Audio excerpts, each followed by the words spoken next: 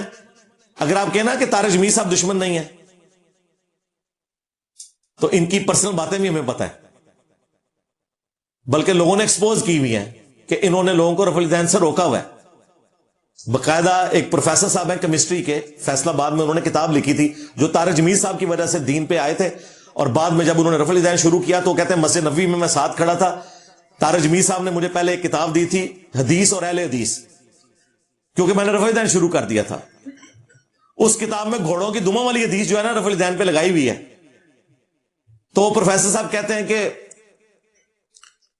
وہ کتاب میں نے ان کو واپس کی, میں نے کہا جی اس بندے کا تو لیول یہ ہے, گھوڑوں کی دموں والی حدیث نے رفع الیدین پہ لگا دیا.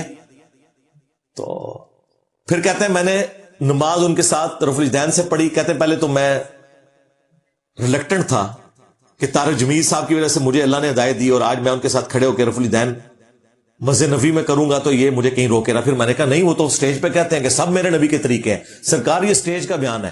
ہاں, کہتے ہیں سلام پھیرا تو مجھے وہ کہتے ہیں اے تو کیا کیتا ہے, ہائے ہائے سب میرے نبی کے طریقے ہیں. یہ پروفیسر صاحب زندہ ہیں, کتابیں پرنٹ کر رہے ہیں, اور ان کو پتہ ہے کیمسٹری کے. تنو تو میں کتاب دیتی تھی وہی جو اپنی جانگلی زبان ہے جو ان کی. اچھا جانگلی اس کو نیگیٹو ورڈ نہ سمجھیے گا, ان کی پنجابی جانگلی ہے, میری لوگوں نے اصلاح کی ہے کہ سرائکی نہیں ہے, یہ جانگلی سپیکنگ ہے. تنو میں کتاب دیتی سی, تو وہ نہیں پڑھی, انہوں نے کہا گھوڑیاں دے دمیں والی حدیث لکھی سی تے اے وے, تو کوئی اور کتاب پڑھ لینی سی, رفع الیدین کی شروع کیتے ہی سب میرے نبی کے طریقے ہیں. یہ سٹیج کا بیان ہے. تو اس نے کہا یہ تو بخاری مسلم میں لکھا ہوا ہے. پھر وہی کہتے ہیں کہ پروفیسر صاحب تسی پروفیسر ہو کیمسٹری دے, جا کے کیمسٹری پڑھاؤ, ایک قرآن و حدیث تہاڈا کام نہیں ہے. آخر میں ہی ہے. اچھا ایک کام میں ہے ڈاکٹر ذاکر نائک دا، جس کے قصیدے پڑھتے ہو وہ MBBS ڈاکٹر ہے، قرآن بھی مجہول پڑھتا ہے۔ یہ کام ہے جنید جمشید کا، جس کے پاس کوئی ڈگری نہیں ہے۔ یہ کام ہے ان لاکھوں تبلیغی جماعت کے ہمارے بھائیوں کا جو بچارے بھول پن میں آپ لوگوں کے ہتھے چڑھے میں ہیں، خود مخلص ہیں، اللہ ان کے اخلاص کو قبول کرے۔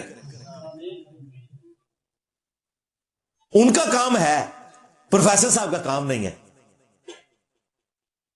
تو یہ روکتے ہیں۔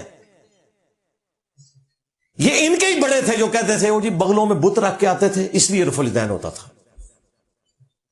اور پھر اکثر جو رفع الیدین شروع کرتے تھے نا، ہم خود بھی یہ کہتے تھے اس وقت جب ہم بھی بریلوی رہے ہیں، ہم بھی دیوبندی رہے، ہاں وہ بھی کیا دن تھے، ہم بھی ایک جن تھے۔ آج ہم دیو ہیں، جنوں کے بھی پیو ہیں، بلکہ دیو کے بھی پیو ہیں۔ دیوبند اللہ دیو، بگوٹن باپ کی نہیں بات کر رہا میں، علمی طور پہ بات کر رہا ہوں۔ تو ہم بھی کہتے تھے انقریب یہ قادیانی ہو جائے گا کیونکہ اس نے رفع الیدین شروع کیا ہے۔ اور بھائی ہم نے بتایا کہ بھائی قادیانی تو حنفی ہیں، حنفی بریلوی، حنفی دیوبندی، حنفی قادیانی۔ قادیانی فقہ میں حنفی ہیں، بغیر رفع الیدین کے نماز پڑھتے ہیں، جبکہ ہمارے سٹوڈنٹس بخاری اور مسلم میں لکھے ہوئے سنت طریقے پہ نماز پڑھتے ہیں۔ ہمارا سٹوڈنٹ تو قادیانیوں والی نماز کا طریقہ چھوڑ کے ادھر آیا ہوا ہے، وہ کیسے قادیانی ہو سکتا ہے؟ لو سامو، اس سے بڑھ کر تمہارے غوث پاک تارجمی صاحب کے بھی ہے نا، غوث پاک کا دھوبی ان کا بھی ہے نا، کیونکہ اشرف تھانوی نے غوث پاک کا دھوبی لکھا ہے۔ انہوں نے بھی نماز کا طریقہ رفع الیدین کے ساتھ لکھا ہے غنیۃ الطالبین میں، اور ان سے بھی پہلے امام غزالی نے بھی کیمیاء سعادت میں رفع الیدین کے ساتھ نماز کا طریقہ لکھا ہے۔ اور تم کہتے ہو بخاری مسلم، سوری آپ کہتے ہو کہ بخاری مسلم کا بخار چڑھ گیا۔ یقین کرو یہ طارق جمیل صاحب سن، ورنہ میں لمحہ پا لینا سی کوئی اور مولوی ہوتا تھے۔